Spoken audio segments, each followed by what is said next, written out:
आधे से ज्यादा लोग व्यर्थ की बातें करते हैं, आधे से। जैसे ये सत्यम कह रहा था कि पाप किसने बनाया, बताइए। सब भगवान ने बनाया तो पाप किसने? अरे भाई सत्यम, सब भगवान ने ही बनाया तो पाप भी तो भगवान ने ही बनाया। पाप करवाता थोड़ी है भगवान, दे रखा तुमको। कंपनी वाले ने गाड़ी बनाई दे दी, अब इसका मतलब ये थोड़ी कि तुम किसी को भी ठोक दो। चलाने के लिए दी है, ठोकने के लिए थोड़ी दी है। ऐसी भगवान ने व्यवस्था कर रखी है, पाप और पुण्य के दो रास्ते बना दिए, जिस पर तुम्हें चलना हो चलो। धन्य है सत्यम, पता नहीं किस यूनिवर्सिटी से पढ़ करके आए हो तुम। बोलो सीताराम, और जोर से बोलो। पर व्यर्थ की चीजें निकल जाए। जैसे कुछ माताओं की आदत होती है, वो दूसरों की साड़ियां नहीं देख सकती, दूसरों के गहने नहीं देख सकते, उनका बड़ा दिमाग खराब हो जाता है। हाँ, दूसरे बढ़िया साड़ी बढ़िया गहने पहने, दूसरे दिन ही वो पति के प्राण खा जाएंगे, दूसरे दिन। हाँ, और बुरा ना मानना, जितने भी विवाहित पुरुष बैठे हैं, हमारा निजी अनुभव तो है नहीं है, हम तो दूसरों का ही अनुभव बोलते हैं, अपना तो अभी भगवान की दया है, हनुमान जी की इच्छा है। अच्छा है। तो शादी बड़ी विचित्र चीज है। जिस दिन तुमको बार बार चाय के लिए पूछा जाए, चाय बना दे, अदरक डाल के, ठंडा आज बहुत है, आज खाने में क्या बनाए, पनीर बना ले, थोड़ा चाउमीन डोसा, समझ जाना या तो जेब कटनी है या इन्हें मायके जाना है। दो ही कारण है। बोलो सीताराम, जोर से बोलो, और जोर से बोलो। तो हनुमान जी महाराज की कथा से व्यर्थ की चीजों को निकालना सीखना है। क्या सीखना है? जोर से बोलो, और जोर से बोलो। अच्छा, व्यर्थ की चीजें क्या क्या है? व्यर्थ सोचना। पहला, हम लोग ज्यादातर व्यर्थ ही सोचते। वो ऐसा सोच रहा हमारे बारे में, वो ऐसा कह रहा होगा, वो ऐसा कह रहा, वो हमें देख के हंस क्यों रहा? अरे भाई, उसका मुंह है, हंसने दो, तुम रो पड़ो। तुम क्यों टेंशन ले रहे कि वो हंस रहा है? उसका मुंह है, वो हंसने दो। कोई तुम्हारे ऊपर टॉन्टिंग कर, नो प्रॉब्लम। हमारे जैसा आदमी, भारत में हमें थोक में गाली दी जाती, यूट्यूबर हमें थोक में गाली देते, पर हमारे जैसा आदमी रोज सोने के पहले सेम टू यू कह के सो जाते हैं। बोला झंझट खत्म। तो मैं भी रिचर्ड, कोई बोले सेम टू यू बोल दिया करो, ठटरी भरा। अपना अपना क्या जाता है, तुम्हारी गालियां तुमको मुबारक, हमें तो चिपकी नहीं, 2 लोटा और डाल लेंगे। अब भगवान की बड़ी कृपा, आज माता जी ने बाल्टी में मग भी रख दिया है।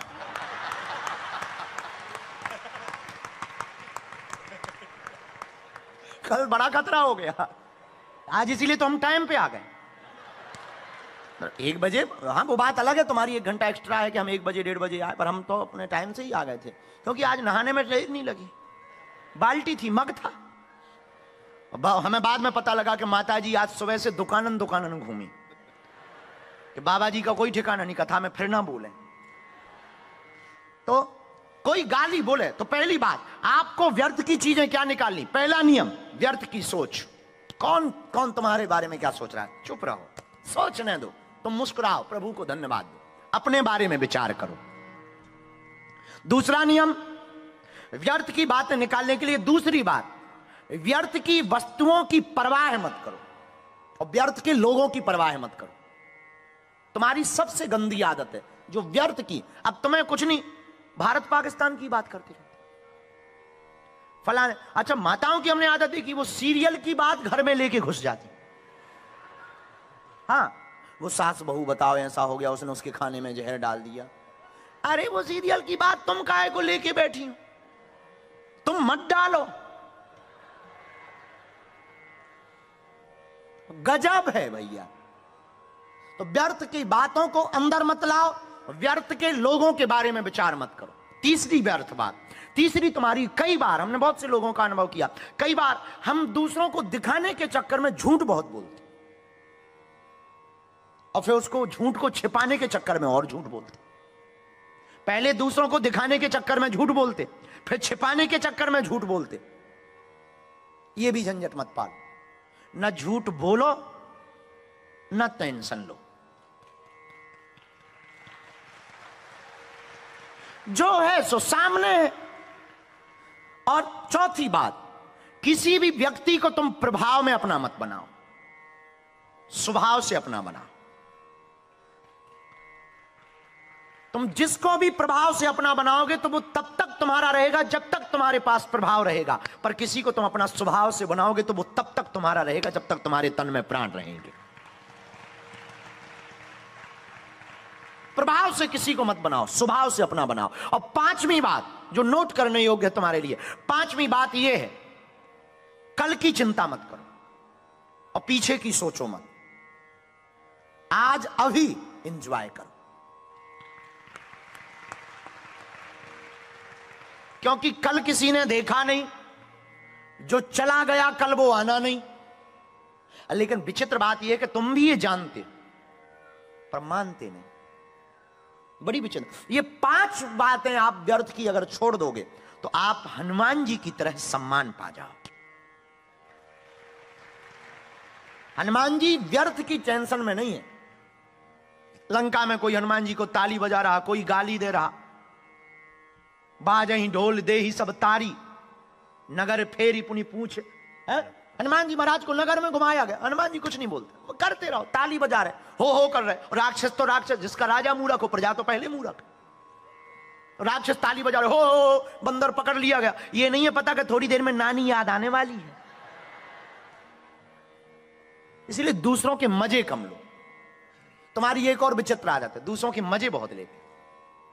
किसी को तड़पता देखकर मजे लेते, कोई गिड़गिड़ाए मजे लेते, कोई बार बार सॉरी बोले मजे लेते। बुरा मत मानना, तुम्हारी पत्नी या तुम्हारा बेटा या तुम्हारी बेटी या तुम, याद रखना, बहुत गांठ बांध लेना। कोई तुमसे बार बार बात बात पर क्षमा मांग रहा है तो इसका मतलब ये नहीं है कि वो गलत है या वो गलत रास्ते पर है। कई बार वो रिश्ता चलाने के लिए भी सॉरी बोलता है।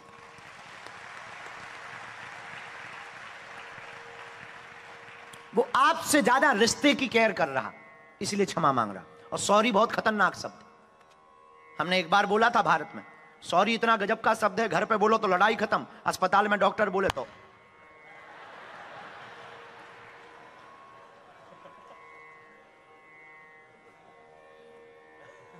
सॉरी बहुत गजब का शब्द है। घर पे आदमी पति पत्नी बोले तो लड़ाई खत्म, अस्पताल में डॉक्टर बोले तो आदमी। गजब का शब्द है सॉरी। एक शब्द है सॉरी, सोने के पहले क्षमा कर दो, झंझट खत्म। आपको अगर सम्मान पाना है तो हम तुमसे कह सकते कि व्यर्थ की बातों को छोड़ो। कौन सी बातें छोड़ो? जोर से बोलो, व्यर्थ की बात। और तुम्हें सम्मान पाना है तो पहले तुम सम्मान दो।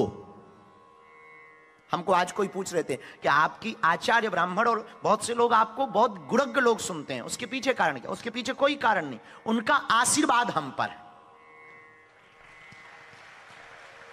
हमारी कथा वेदज्ञ नहीं है, तत्व ज्ञान की नहीं है हमारी कथा, लेकिन उन महापुरुषों का आशीर्वाद है हम पर। तो आप अगर सम्मान पाना चाहते हो, हमारा निजी अनुभव है, हम दूसरों का ज्ञान नहीं तो मैं पेल रहे, अपना अनुभव बता रहे, आप पहले दूसरों को सम्मान दो। आपको अगर सम्मान पाने की चाह है तो पहले दूसरों को सम्मान दो। आपको अगर सम्मान पाने की चाह है तो व्यर्थ की चुगली करना छोड़ो। तुम कई बार निंदा को ही मजाक बना लेते हो और तुम्हें लगता है, और तुम किसी के बारे में चुगली पता है क्यों करते? तुम्हें यह लगता है कि वो जो है इसको हमने डैमेज कर दिया, हम सुपर हो गए, इसीलिए तुम निंदा करते हो।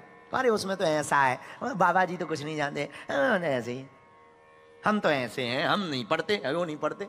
समझ जाइएगा, और कुछ नहीं। तुम उसको नीचा दिखाना चाह रहे, खुद को सुपर बनाना चाह रहे। बल्कि कोई भी दुनिया में आज तक आदमी दूसरे को नीचा बता करके कभी भी स्वयं सुपर नहीं हुआ। ये मनोविज्ञान भी कहते हैं। तो आपको सम्मान पाना है तो व्यर्थ की निंदा और चुगली करना छोड़ो। और जिनकी निंदा हो हम उनसे भी बोलेंगे, तुम निंदा से घबराओ मत। जो आदमी जिंदा है उसी की निंदा है। तो सम्मान पाना है तो तीसरी बात, कम बोलो, उतना ही बोलो जितना काम का। जो व्यक्ति सम्मान पाना चाहे तो बहुत कम बोलो। ज्यादा बोलना मतलब तुम्हारी, क्योंकि किसी आदमी की बातों से पता लग जाता है कि वो कितना गहरा है। कम बोलोगे तो कोई तुम्हारे राज को पता नहीं कर पाएगा, कोई तुम्हारी गहराई के तल को समझ नहीं पाएगा। इसलिए आवश्यक बातें बोलो, कम बोलो। और कम बोलोगे तो दूसरा फायदा, तुम झूठ कम बोलोगे, क्योंकि ज्यादा में फिर तुम लंबी लंबी फेंकते हो कि हमारे चाचा विधायक है। पर तुम कहोगे कि प्राइम मिनिस्टर से अपनी बनती, और तुम फिर ये भी झूठ में कह दोगे बागेश्वर बाबा तो रोज हमें फोन लगाते। अब आजकल तो यही चलने लगा है, बड़ा चल रहा है। कम बोलो, अगर तुम्हें सम्मान पाना है कम बोलो, आवश्यक बोलो। चौथी बात, अच्छे लोगों के साथ बैठो, हैसियत बढ़ेगी। सुनार का कचड़ा भी बनिया की दुकान पर बिकने वाले बादाम से महंगा होता है। सुनार का कचड़ा भी बनिए की दुकान पर बिकने वाले बादाम से महंगा होता है। इसलिए बड़े लोगों के साथ बैठो, अच्छे लोगों के साथ बैठो। भारत के एक बहुत प्रसिद्ध अमीर हैं भारत में। अब वो जब 300 रुपया की नौकरी करते थे तो वो 250 रुपया की चाय पीने के लिए होटल में जाते थे। 300 रुपया की नौकरी करते थे, 250 रुपया की चाय पीते थे। प्रसिद्ध अमीर की आत्म कहानी में हमने पढ़ा। तो लोग उसको उल्लू कहते थे, मित्र ये बड़ा मूर्ख है, 1 महीना नौकरी करता है, 300 कमाता है, 250 की चाय पीता है, शर्म नहीं आती है। मुस्कुराते हुए बोला, भैया हम जाते हैं चाय पीने, पर चाय पीना मकसद नहीं। फिर करता क्या है? बोले हम 5 स्टार होटल में जाकर देखते ही हैं कि बड़े लोग बातें क्या करते, बड़े लोग बातें क्या करते हैं। इसलिए तुम बैठो ना, बहुत सोच समझ करके बैठो, बहुत ऐसी जगह बैठो। स्थान का बहुत महत्व है। घर पे आए हुए सांप को पीटा जाता है, और सावन का महीना चल रहा है, शंकर जी में सांप लिपट जाए पूजा जाता है। हाँ, सांप वही है, घर पे पिटाई होती है, कुचला जाता है, पर मंदिर में पूजा जाता है। स्थान का बड़ा महत्व है। इसलिए कहां बैठ रहे ये ध्यान दो। दुकान पर बिकने वाली मिठाई सिर्फ एक मिठाई होती है, स्वीट, पर ब्राह्मण और आचार्य के हाथ और गुरु के हाथ से मिलने वाली मिठाई प्रसाद बन जाती है। मिठाई वही है, उसने स्थान क्या बदला, उसके पाने का रूप बदल गया। दुकान की मिठाई पूरी गिर जाए कोई नहीं उठाता है, गुरु के हाथ से एक तिनका भी गिर जाए उठा करके पहले माथे पर लगाता है फिर पाता है। तो बैठने का बड़ा महत्व है। तुम कहां बैठ रहे, पब में जा रहे, पबजी खेल रहे, या बार में जा रहे, या मंदिर के बाहर बैठे। भले ही तुम ब्राह्मण ना हो, फिजी की एक परंपरा है, वहां पर धोती कुर्ता पहन करके बहुत से लोग तिलक लगा करके चलते हैं। जरूरी नहीं तुम ब्राह्मण हो, पर लोग प्रणाम करते हैं। अब बुरा मत मानना, भारतीय संस्कृति इतनी अद्भुत है, किसी भी एयरपोर्ट पर जाकर के खड़ी हो जाए और हजारों लोग जींस फटे पैंट पहने हों, उनमें से एक धोती वाला खड़ा हो जाए, सबकी निगाह उस पर जरूर एक बार जाती है। बड़े बड़े चमकदार फाउंडेशन वाले चेहरा देखे हमने एयरपोर्टों में, माताओं की लाली, पुरुषों के फाउंडेशन, भौएं बनी हुई, बाल कटिंग घोड़ा स्टाइल। हाँ, बड़े गजब के लोग हैं, ऐसे ऐसे गजब के लोग। कल लड़का आया, हम यहां रिचर्ड के घर पे रुके थे, पूरे सिर को व्हाइट करवाए थे, युवान लड़का, व्हाइट बाल। हमने पूछा ये क्या तमाशा है? जवानी में बूढ़ा हो गया। हमारे यहां बूढ़े लोग भी अपने बाल छिपाते हैं ताकि बुढ़ापा नजर न आए, जवानी नजर आए। गोदरेज डाई लगाते हैं, काले करते हैं। गजब का न्यूजीलैंड है, यहां के तो लड़के बूढ़े बन रहे हैं और फैशन है। और दोनों तरफ ऐसे ऐसे बालों की कटिंग चली, बजरंगबली बचावे, पूरा एयरपोर्ट नजर आता है दूर से।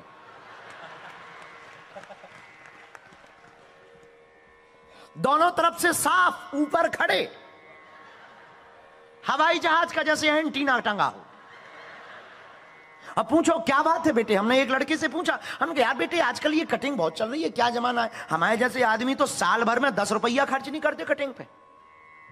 एक चेला है हमारा, वो भी पक्का चेला है, एक ही चेला है। अब अभी हम बहुत दिनों से धाम नहीं गए तो कटे ही नहीं, औरों से हमें पसंद नहीं, एक ही चेला है, कौन खर्चा करे? वो चेला भी है, दीक्षा भी लिए, वो उसको हमने वचन भी दे रखा कि हम जब भी कटवाएंगे तो उससे ही कटवाएंगे। अब बड़ा अच्छा चेला है, वो आता है, काटता है, भगवान की बड़ी कृपा, जो दे दो सो रख लेता है। हम तो कटिंग सुनकर 1500-1500 की कटिंग चल रही, 2-2000 की कटिंग चल रही। हमने एक लड़के से पूछा इतनी गजब की कटिंग, क्या गजब की कटिंग है ये बताओ? तुमने दोनों तरफ एकदम क्लीन शेव करवा लिया है, एयरपोर्ट बनवा लिया है, ऊपर घोड़े जैसे खड़े कर लिए, लाल रंग लगवा लिया, आखिर मामला क्या है? तुम ये बाल ऐसे खड़े करके करना क्या चाहे? बोले गुरुजी सच बताएं। हमका सच बताओ? बोले हम चाहते हैं लोग हमें देखें। हमने धीरे से कहा क्या तू चाहता है कि लोग तुझे देखें? बोले हाँ हम का नंगा घूमा कर।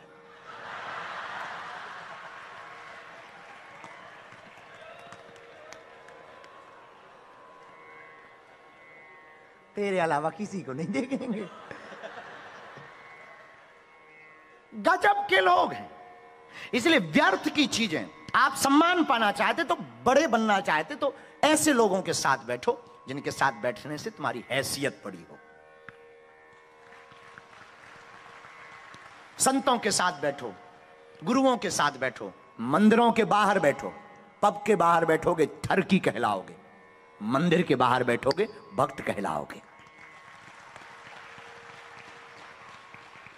और जरूरी नहीं कि तुम ठरकी हो, तुम भले ही मनोरंजन करने चले गए, पर बैठने का स्थान। अगर तुम सम्मान पाना चाहते तो हनुमान जी के चरित्र को जीवन में उतारो। हनुमान जी से आत्मबल सीखो। हनुमान जी की भक्ति से सम्मान बढ़ेगा, हनुमान जी की भक्ति से स्थान बदलेगा, हनुमान जी से की भक्ति से सृष्टि और दृष्टि बदलेगी, हनुमान जी की भक्ति से वासना से उपासना की ओर जाओगे, हनुमान जी की भक्ति से साधनों से साधना मिलेगी, हनुमान जी की भक्ति से जगत से जगदीश की प्राप्ति होगी। इसलिए किसके शरण पर चरण पकड़ो? हैं? जोर से बोलो, जय जय जय हनुमान गोसाई। बोलो, कृपा करो गुरुदेव की नाई। जय जय जय हनुमान गोसाई। कृपा करो गुरुदेव की नाई। जय जय हनुमान गोसाई। कृपा करो गुरुदेव की नाई।